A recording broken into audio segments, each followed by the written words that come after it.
Hey everybody, this is Peter Joseph, October 6th, 2013. On September 23rd, I engaged the conversation with Stefan Molyneux, some may know him, and he released a review video on October 5th, yesterday, regarding our conversation. And I was absolutely horrified by the level of dishonesty, the disingenuous nature of this complete fraud. And I would like to make this video really in the context of addressing people that are in the communications team to know what to look for when you're dealing with someone of this nature. There are only two possible realities out there for the mentality that Molyneux possesses. Either A, he's a pathological bullshitter, which means that he doesn't even know that he's full of shit, and he lies and he spins and he twists any point he possibly can to make it appear like he's right, or he is a classic con artist, and I mean that in the most deliberate way.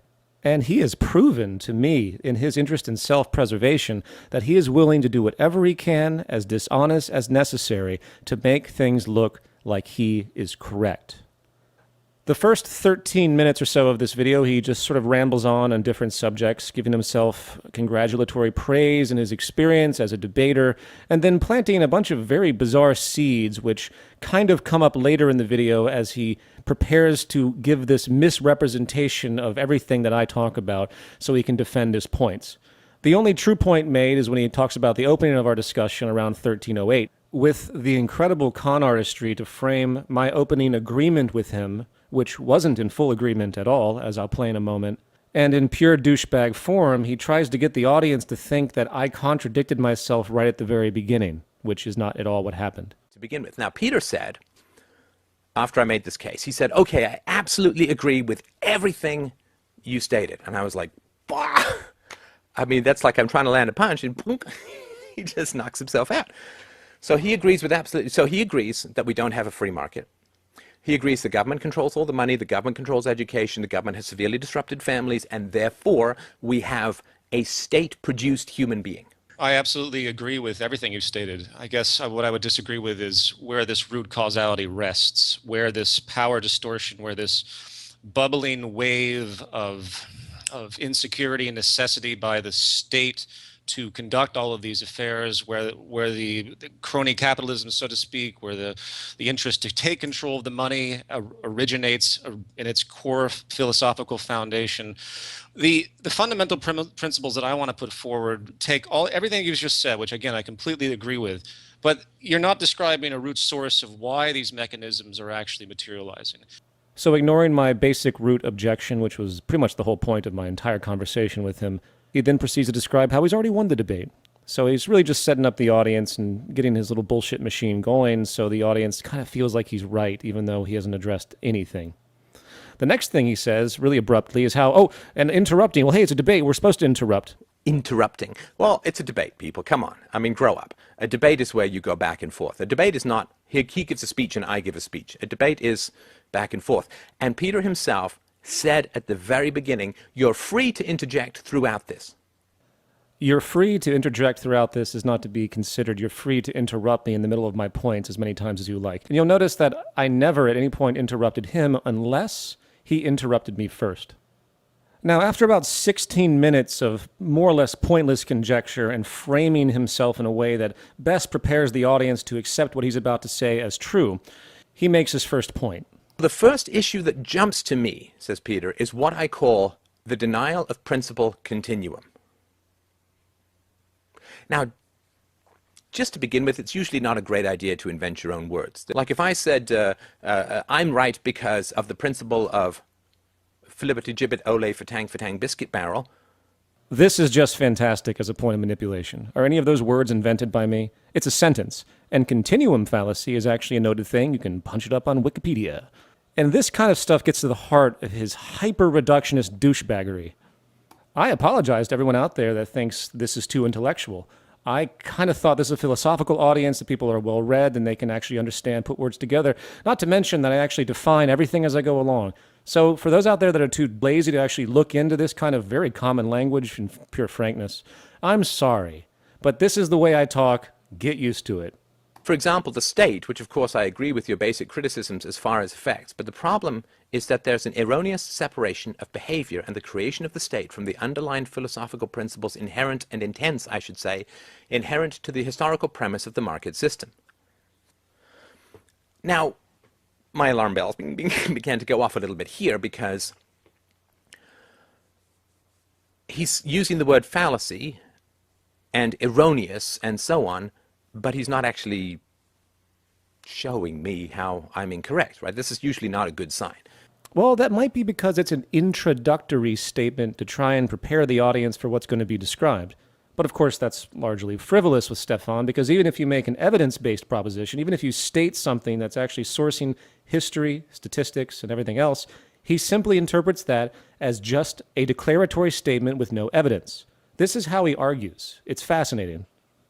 However, in defense of this, to summarize a few of the points I made, all government systems have historically been based around economy and commerce. From slavery to feudalism to mercantilism to capitalism to communism as it existed, the state has always been a manifestation in tandem of economic means, period. How you could deny that is complete delusion. Second point of evidence to show this constant breeding between the two, and hence the continuum fallacy that is clearly evident in the anarcho-capitalists, is the historical fact that the state institution has been run by the most powerful players in commerce and industry since day one, with kings running ships to our now inverted totalitarianism, where the most dominant commerce institutions clearly have control over the war machine, political parties, utilities, and everything else. I also draw the clear connection between the mafia mentality, this criminal control that is inherent in competitive advantage.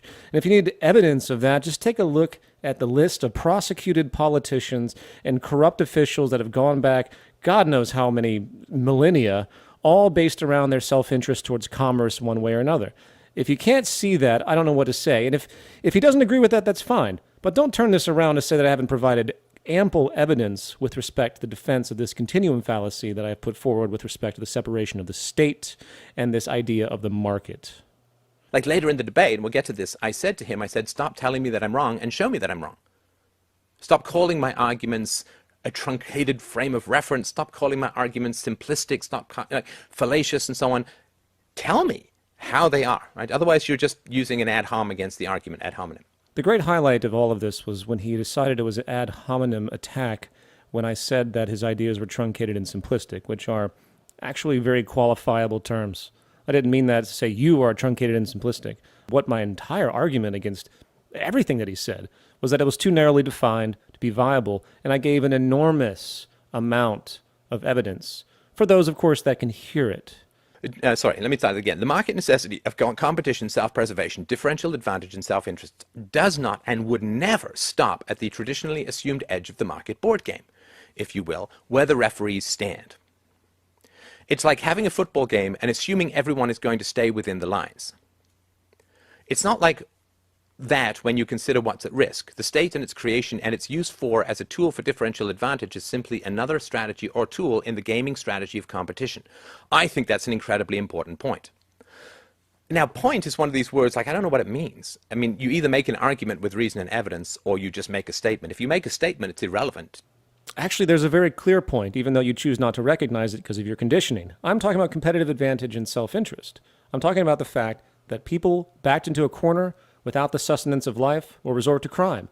They will go outside of the lines, if you will, of what is considered ethical or respectable in the game of commerce. If you examine any so-called prohibitive economy in the world, from drug dealing to prostitution to various levels of crime, these all have a very base root in deprivation, clearly.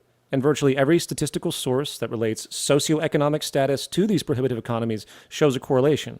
On the other side, you have this power neuroses, this sickness that develops when people get more and more wealth. Why is it that so many people that have great wealth continue to be manipulative and destructive in the world of power and money?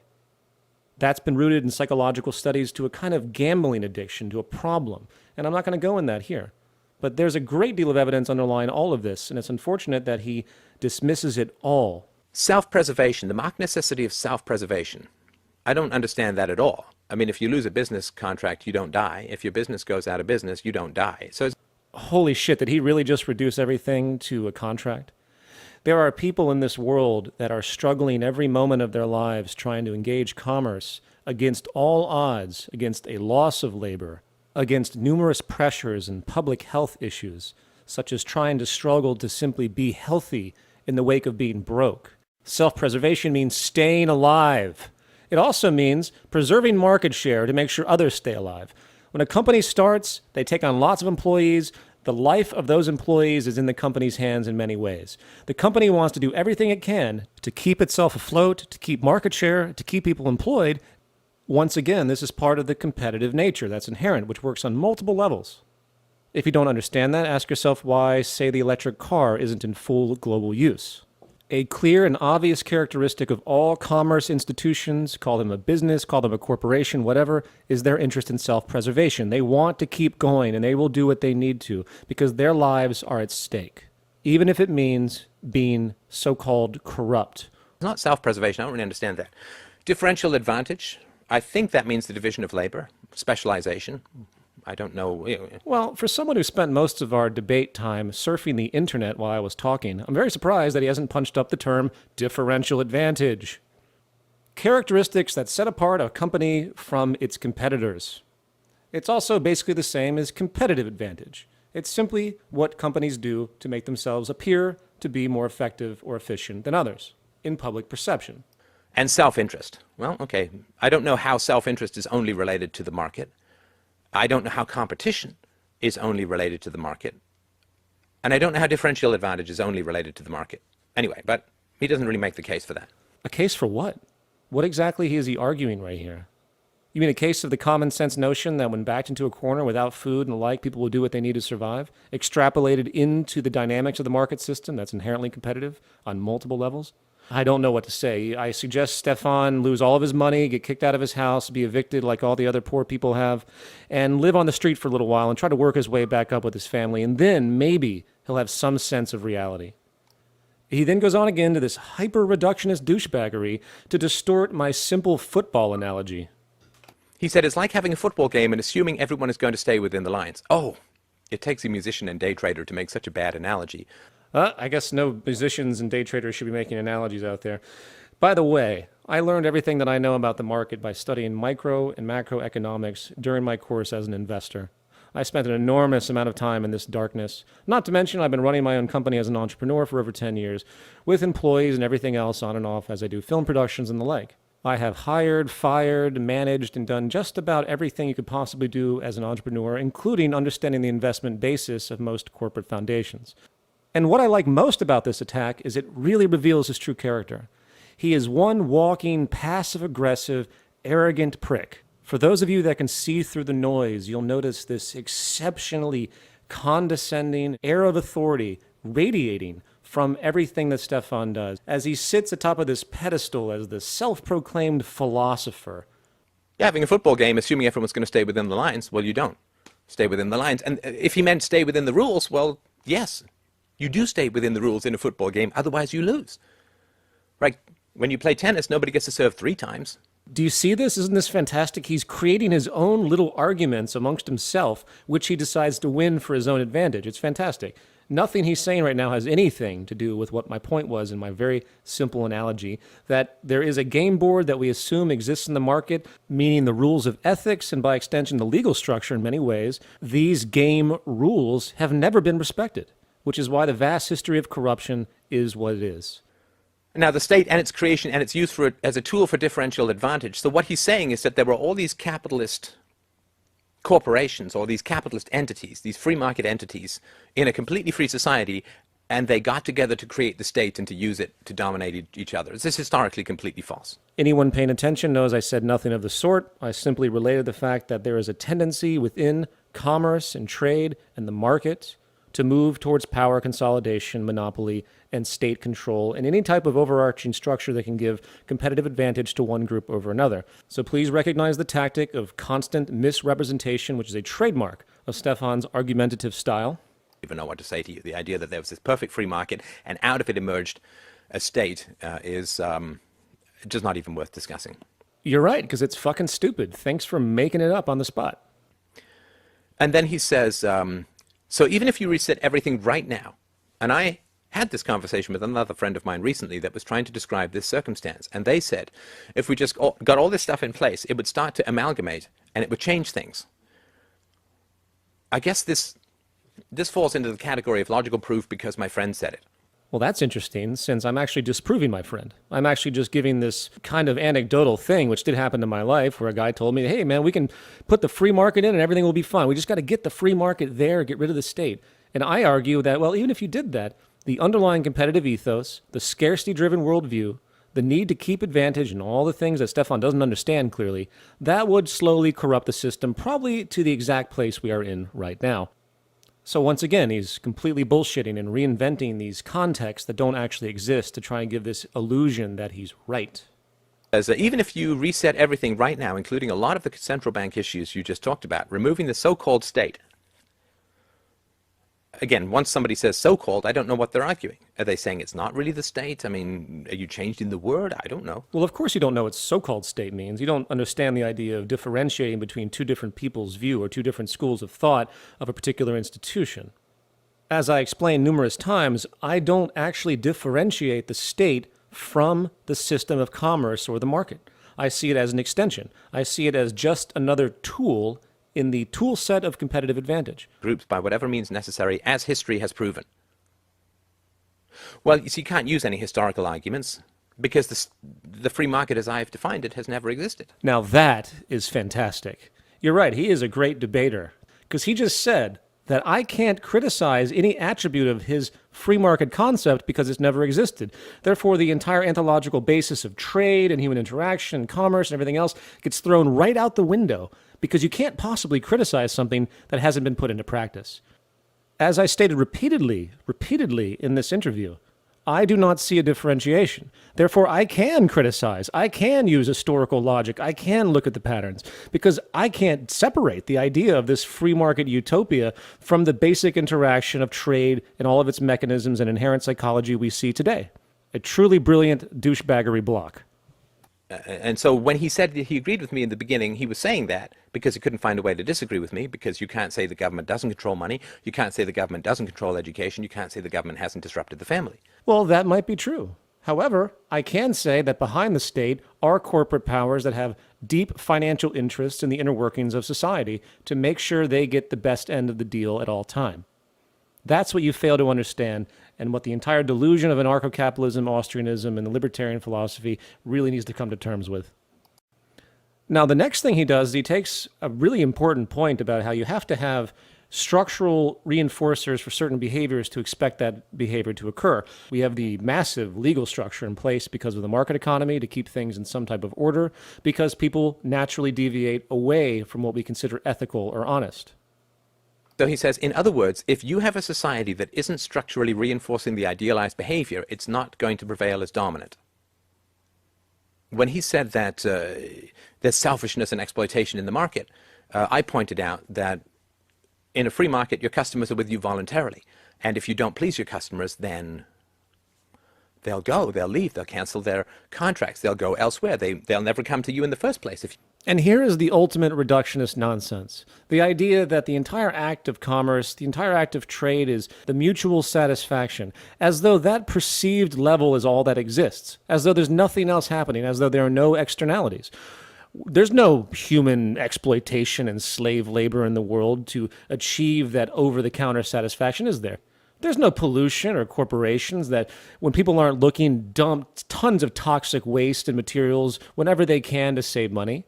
There's no realization that someone might not be able to feed their family because of something out of their control, where there's a downsizing of their corporation due to some other competitor's deep advantage. When this market correction, which is natural to the system, could very well get them evicted from their home. There's nothing in advertising by these so-called innocent corporations, or businesses, I should say, to manipulate the values of the public to favor their goods, even though in many cases it is the highest expense paid for by any business. Forget about the historical fact of planned obsolescence, which basically screws over the consumer immediately upon purchase, not to mention intrinsic obsolescence, meaning unnecessary waste due to this competitive mechanism to produce the so-called best at the lowest possible price, which doesn't produce the best at all.